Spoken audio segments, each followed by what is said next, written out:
Sainte Mère, regardez ses yeux. Quelle est cette maladie paralysante? Bridget, réveillez-vous.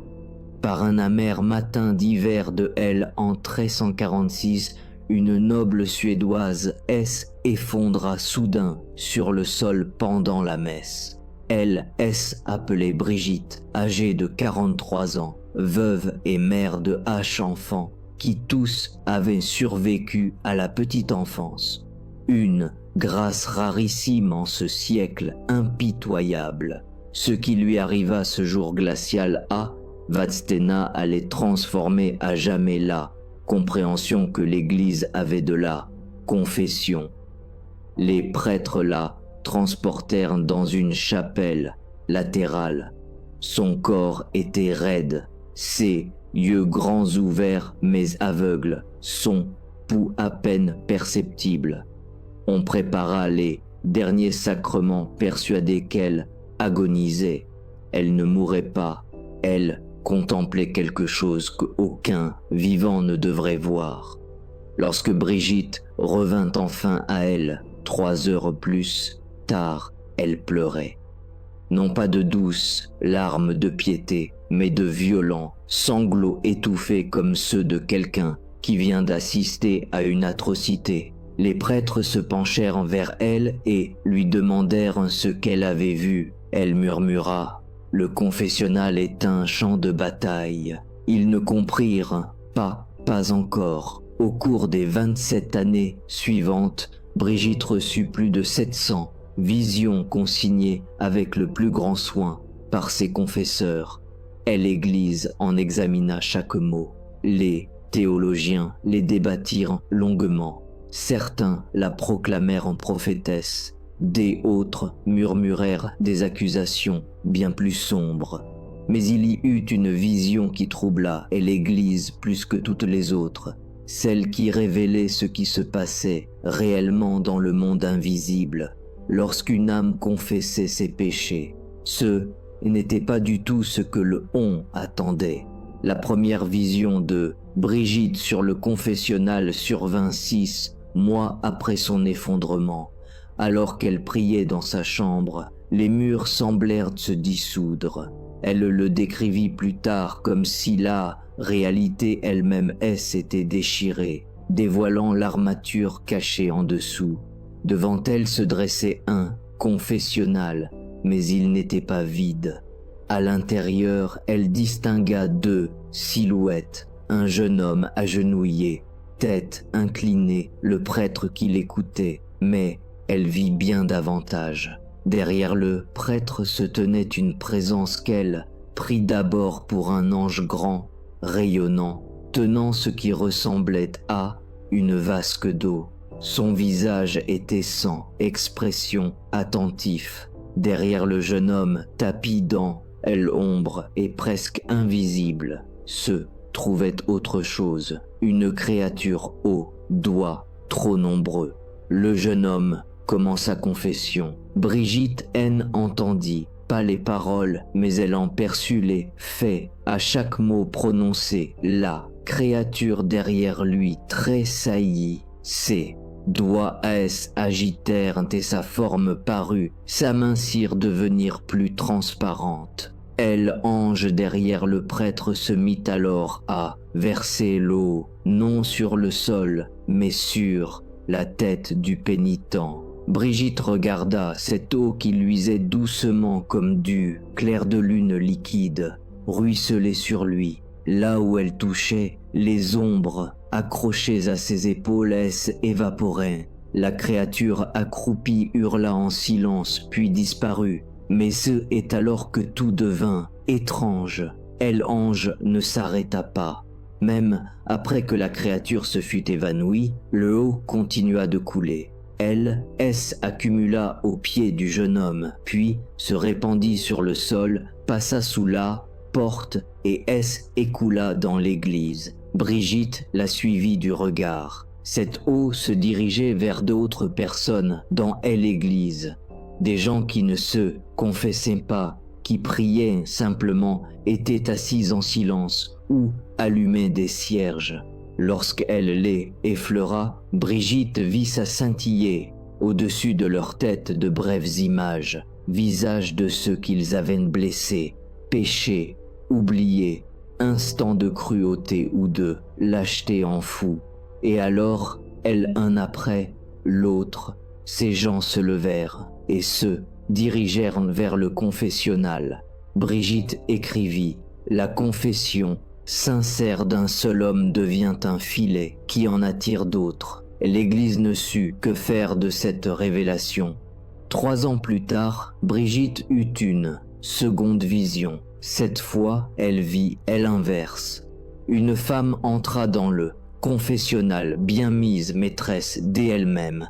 Elle s'agenouilla et énuméra ses péchés, dit une voix calme et mesurée. Brigitte, n'entendit pas les mots, mais elle vit le visage de la femme. Pas une larme, pas un tremblement, pas de crainte. Derrière le prêtre, l'ange se tenait là, vasque en main, mais il ne versa rien. Il attendit. Derrière la femme, la créature des ombres était présente aussi, mais contrairement à la première fois, elle ne reculait pas. Elle souriait. La femme acheva sa confession. Le prêtre prononça l'absolution. Elle se signa, se leva et sortit. L'ange, avait jamais versé l'eau. La créature, elle a suivi dehors, marchant à ses côtés, comme un chien fidèle. Brigitte fut bouleversée. Dans sa vision, non pas à voix haute, mais en esprit, elle demanda « Pourquoi n'a-t-elle pas été purifiée ?» Une voix lui répondit. Elle ne dit jamais qui parlait. Dans ses écrits, elle nota simplement « On me répondit ». Et cette voix déclara « Elle a confessé de la bouche, non du cœur. Elle a énuméré ses péchés comme on dresse là, liste d'un marchand. Elle cherchait l'approbation du prêtre, non la miséricorde de Dieu. Aussi, la porte est restée close. » Brigitte insista, mais le prêtre lui a donné l'absolution. « Cela ne compte-il donc pas ?» La voix répondit. Le prêtre ouvre la porte, mais si est au pécheur de la franchir. Et la vision lui montra alors quelque chose qui a enteint jusqu'à la fin de ses jours. Elle revit la femme le même jour, chez elle. La créature d'ombre était toujours là, mais elle avait grandi, plus grande, plus sombre, plus consistante. Elle se nourrissait de quelque chose, de la certitude qu'avait cette femme d'être pardonnée. Brigitte écrivit « L'arme la plus redoutable de l'ennemi est une absolution mensongère, non fausse de la part du prêtre, mais fausse dans l'âme qui la reçoit sans regret. » Les théologiens qui examinèrent ces écrits en débattirent pendant des années. Certains jugeaient cette idée dangereuse car elle semblait suggérer que l'absolution ne suffisait pas. Des autres estimaient que Brigitte ne faisait que souligner avec force la nécessité de la contrition. Mais il existe un détail que presque personne ne remarque.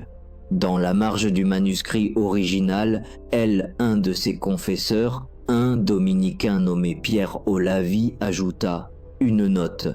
Elle n'était pas destinée à la publication et ne fut découverte que des siècles plus tard, à peine lisible.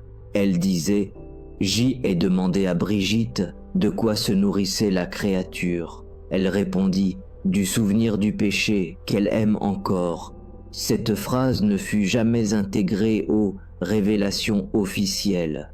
À partir de 1350, les visions de Brigitte sur la confession devinrent plus précises et plus troublantes. Elle commença à décrire ce qu'elle appelait les 3 chambres de l'âme. Selon ces visions, toute âme humaine possède 3 espaces intérieurs. La première chambre est la bouche où se forment les mots. La deuxième est l'esprit où résident les intentions. La troisième est le cœur, là où est le vrai regret.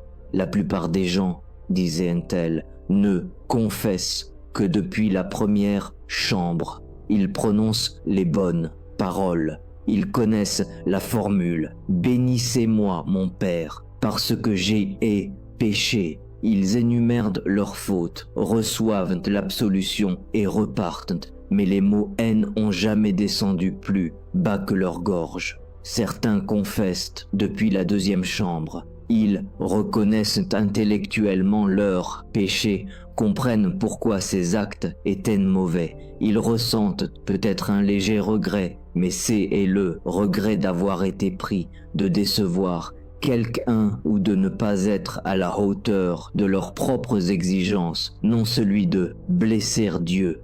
La vraie confession, affirmait Brigitte, de venir de la troisième chambre du cœur, et elle décrivait ce que cela donnait dans le monde spirituel. Quand quelqu'un confesse du fond du cœur, disait-elle, son âme ouvre comme une fleur. Ce haine n'était pas une métaphore. Elle le voyait littéralement. Dans ses visions, âme épanouissait pétale après pétale, révélant le péché niché au centre comme une graine vénéneuse. Alors l'eau du bassin de l'ange se déversait directement dans cette ouverture, chassant le poison et purifiant les racines.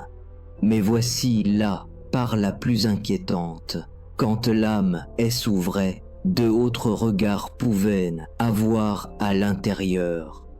Dans ses visions ultérieures, Brigitte décrivit des observateurs, des êtres qui se tenaient à distance, scrutant chaque confession. Certains étaient lumineux et bienveillants, d'autres sombres et hostiles. Elle écrivit « Quand l'âme s'ouvre dans un vrai regret, les anges se réjouissent et s'approchent. Mais quand l'âme s'ouvre dans un faux regret, ce sont les démons qui s'approchent, marquant l'endroit où le mensonge a été prononcé. » Un théologien lui demanda « Pourquoi les démons se soucieraient-ils d'une fausse confession ?» Sa réponse le glaça parce qu'ils savent que cette âme reviendra et que la prochaine fois la porte sera bien plus difficile à ouvrir. En 1356, Brigitte eut une vision qui faillit faire condamner ses écrits.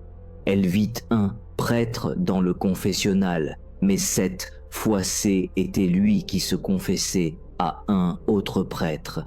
Et derrière lui, elle ne vit pas une seule créature d'ombre, mais sept. Elles s'enroulaient autour de lui comme des chaînes.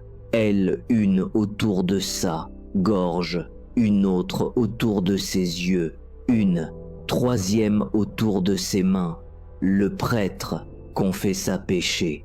Cette fois, Brigitte les entendit. Orgueil, luxure, avidité, des péchés ordinaires, ceux dans lesquels tout homme peut tomber. Mais à mesure qu'il parlait, les créatures ne reculaient pas. Elles se resserraient, elles ange derrière l'autre. Prêtre leva le bassin prêt à verser. Mais avant que l'eau ne coule, l'une des créatures ouvrit la bouche et parla. Brigitte entendit clairement sa voix. Elle dit « Il ne le pense pas ». L'ange s'arrêta. Le prêtre confesseur continua, la voix ferme, les mots impeccables. Mais Brigitte pouvait voir dans son cœur, dans la troisième chambre, elle était fermée, verrouillée de l'intérieur. Non parce qu'il refusait le pardon, mais parce qu'il ne croyait pas en avoir besoin. Il se confessait par devoir, par crainte du scandale ou pour sauver les apparences, mais non par regret. L'ange abaissa lentement le bassin et les créatures se resserrèrent davantage. Quand le prêtre quitta le confessionnal, Brigitte vit quelque chose qui la fit pleurer. Les créatures étaient maintenant en lui, enfoncées dans sa poitrine, dans son esprit, dans ses mains. Et lorsqu'il célébra la messe suivante, elle les vit bouger ses lèvres. Elle écrivit « Un prêtre qui se confesse sans contrition devient une marionnette et la messe qu'il offre ne nourrit pas les fidèles, mais l'ennemi. » Ce passage provoqua un tollé. Les autorités ecclésiastiques exigèrent des explications. Brigitte insinuait, elle, que l'absolution d'un prêtre pouvait être invalide, que les sacrements ne fonctionnaient pas si le prêtre était en état de péché. Elle répondit avec prudence: le sacrement est toujours valide. La grâce de Dieu passe même par des mains indignes, mais le prêtre lui-même ne reçoit rien et avec le temps, il se vide de l'intérieur. Un cardinal lui demanda: que signifie se vider de l'intérieur? Elle répondit: il devient un pont que les autres traversent, mais lui-même n'atteint jamais l'autre rive. Le cardinal ne lui posa plus jamais de questions.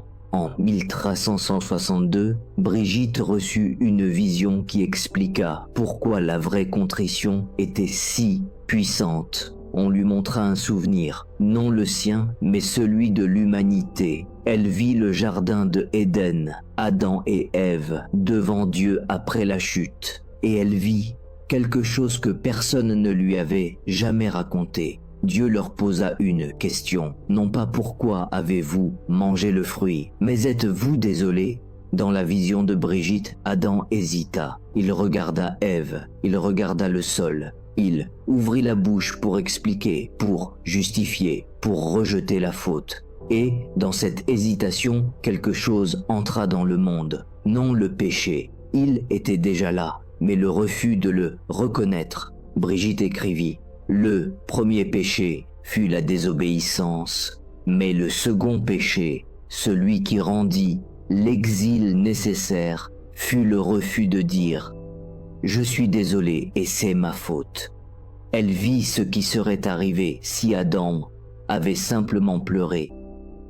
Il était tombé à genoux en disant « J'ai tout gâché et en suis désolé ». Dans sa vision, la réponse de Dieu fut immédiate, non la colère, non l'exil, mais la miséricorde. L'arbre serait resté interdit, mais la relation aurait été restaurée. Au lieu de cela, Adam se déroba. La femme que tu aimes a donné. Et la porte se referma. Brigitte vit que ce schéma se répétait à chaque confession, chaque fois que quelqu'un dit « Je suis désolé », mais aussi chaque fois que quelqu'un confesse tout en dressant mentalement la liste de ses excuses, chaque fois que les mots sont prononcés sans ouvrir la troisième chambre, la porte se ferme. Non parce que Dieu la ferme, mais parce que le pécheur ne l'a jamais ouverte. La vision la plus détaillée de Brigitte sur la confession eut lieu en 1367. Elle était alors âgée, vivante à Rome, son corps défaillant, mais ses visions plus aiguës que jamais.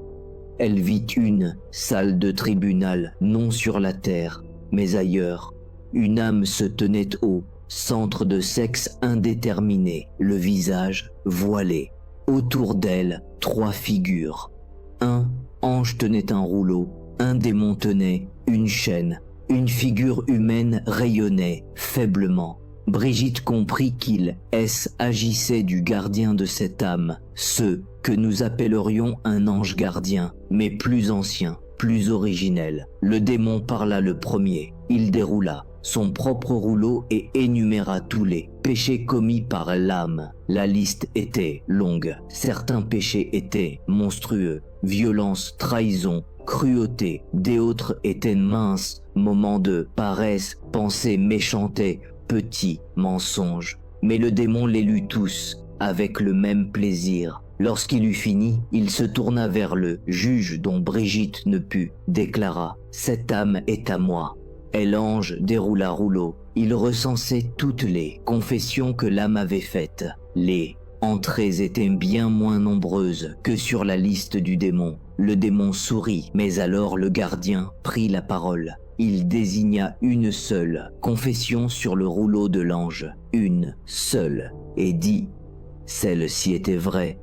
Le tribunal se tut, le juge se pencha en avant. Brigitte vit le rouleau, agrandir, se concentrer sur cette unique entrée.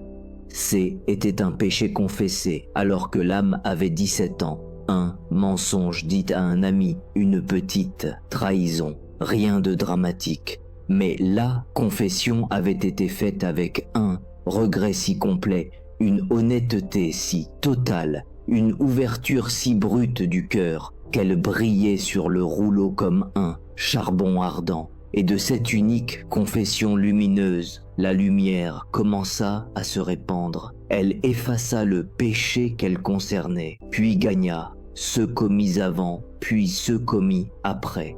Elle traversa le rouleau du démon, comme un feu brûlant entrée après entrée. Le démon hurla, mais ses péchés n'ont jamais été confessés.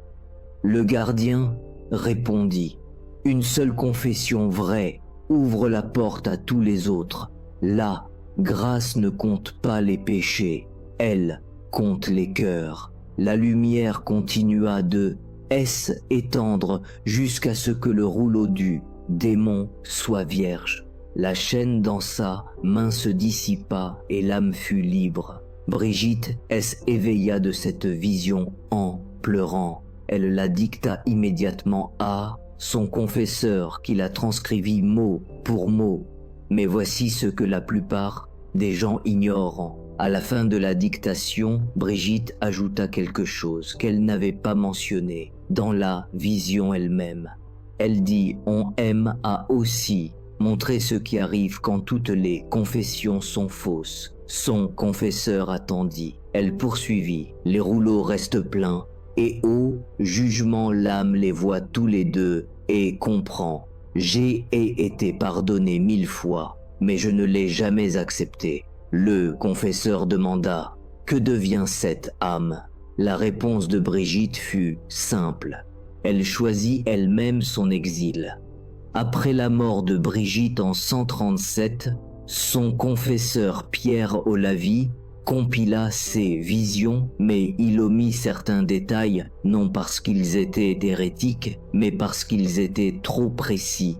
Dans ces dernières années, Brigitte avait décrit la mécanique de la vraie contrition, ce qu'elle exigeait réellement, physiquement et spirituellement.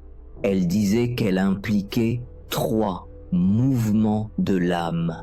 Premier mouvement, la reconnaissance, voir le péché, clairement, sans excuse ni explication. Deuxième mouvement, le remords, ressentir un vrai regret, non la peur du châtiment, mais le chagrin d'avoir blessé. Troisième mouvement, la renonciation, une décision ferme de s'en détourner, même si cela fait souffrir. La plupart des gens, disait-elle, s'arrêtent après le premier mouvement. Ils reconnaissent que le péché, savent qu'il était mauvais, mais ne ressentent pas vraiment de remords, pas vraiment.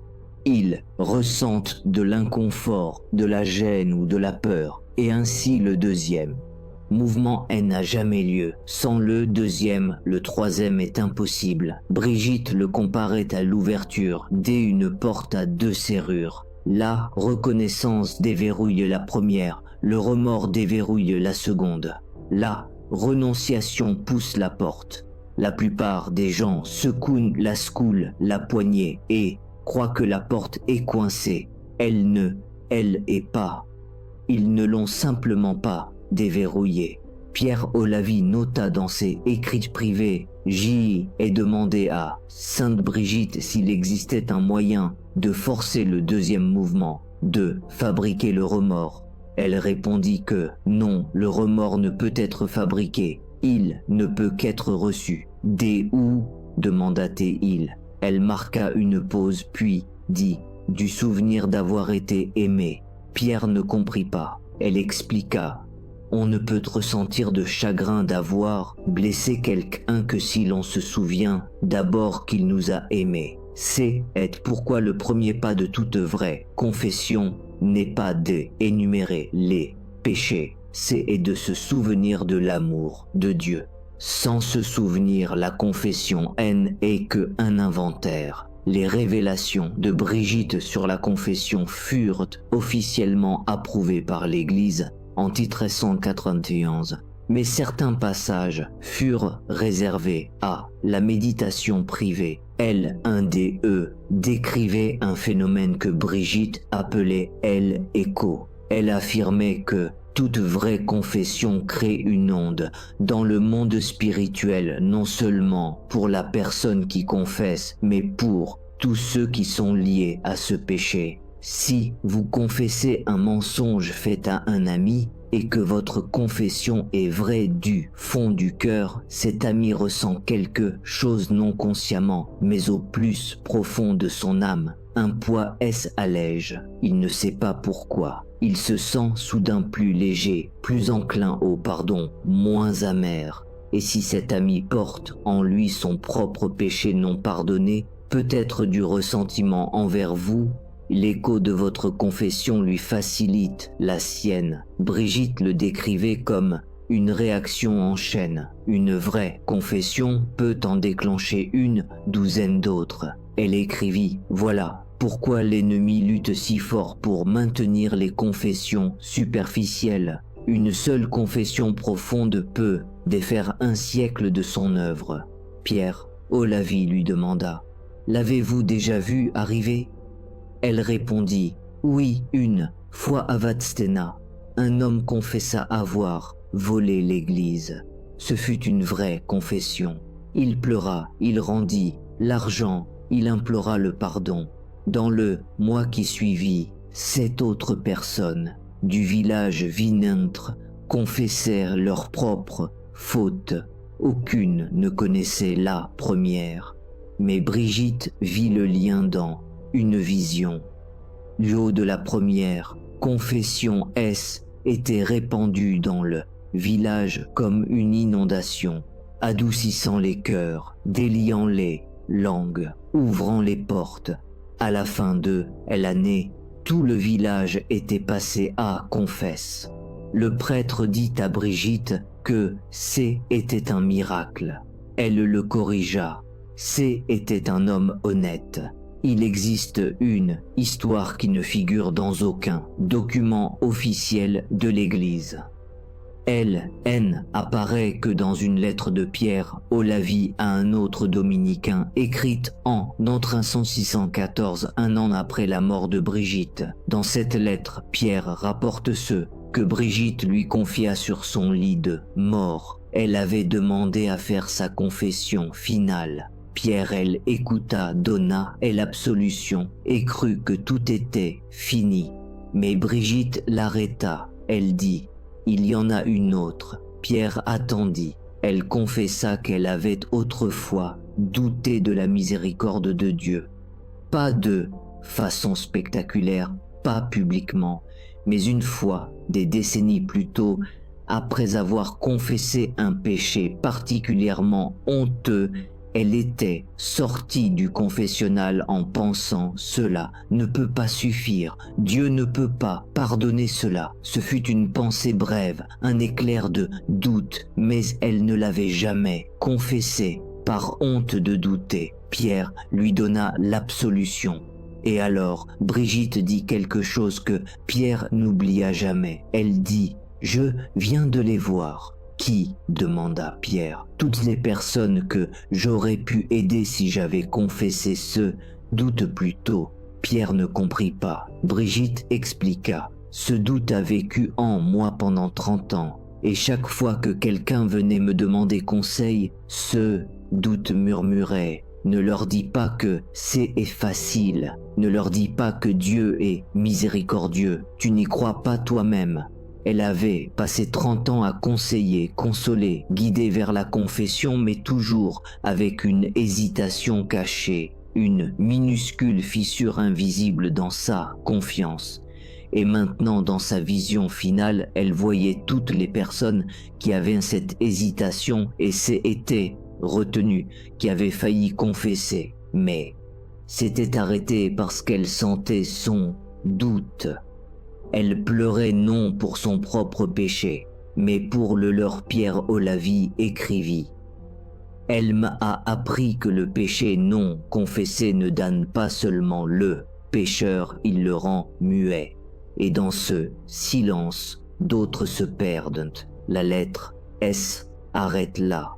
Elle ne fut jamais publiée. mais conservée dans un monastère des Uppsala, glissée dans un paquet de correspondances personnelles. Elle ne fut retrouvée qu'en 1923. Et quand elle le fut, l'Église, elle, archiva, discrètement, non parce qu'elle était hérétique, mais parce qu'elle était trop vraie. Les derniers mots écrits de Brigitte, dictés quelques heures avant sa mort, furent ceux-ci. « Si vous ne retenez rien d'autre, ma vie, retenez ceci. Le confessionnal N est pas un tribunal, c'est une salle d'opération. Et le chirurgien N est pas le prêtre. Le prêtre N ouvre que la porte. Le chirurgien est Dieu et il attend. Il a toujours attendu. La question N est pas de savoir s'il est prêt. La question est de savoir si vous accepterez de vous allonger sur la table et de le laisser ôter ce qui vous tue. Elle marqua une pause, puis ajouta « La plupart des gens partent avant que l'opération commence. Ils entrent, décrivent de leurs symptômes et repartent. Et ils s'étonnent que rien ne change. » Pierre Olavie lui demanda « Que devrait-il faire à la place ?» Elle sourit, saignit sur la table, le laisser tout, voir, ne rien retenir, non par peur, mais par confiance. Car un chirurgien ne peut guérir ce qu'on lui cache. Ce furent ses derniers mots. Elle mourut cette nuit-là et selon le récit de Pierre, elle mourut en souriant. Lorsqu'on prépara son corps pour l'enterrement, on découvrit quelque chose d'inattendu, gravé dans sa paume si faiblement qu'elles étaient presque invisibles. 3 mots. Personne ne sait quand, ni comment, ni pourquoi elle les avait gravés. Les mots étaient en latin cor, non verba. Le cœur, non les mots. Elle, Église N, expliqua jamais officiellement cette marque, mais ceux qui connaissaient Brigitte comprirent. LS était marqué du sceau de la leçon, de sa vie. Dieu ne compte pas vos paroles, il pèse votre cœur. Et si votre cœur est vrai, ne serait ce qu'une fois, ne serait ce qu'un instant. Il remuera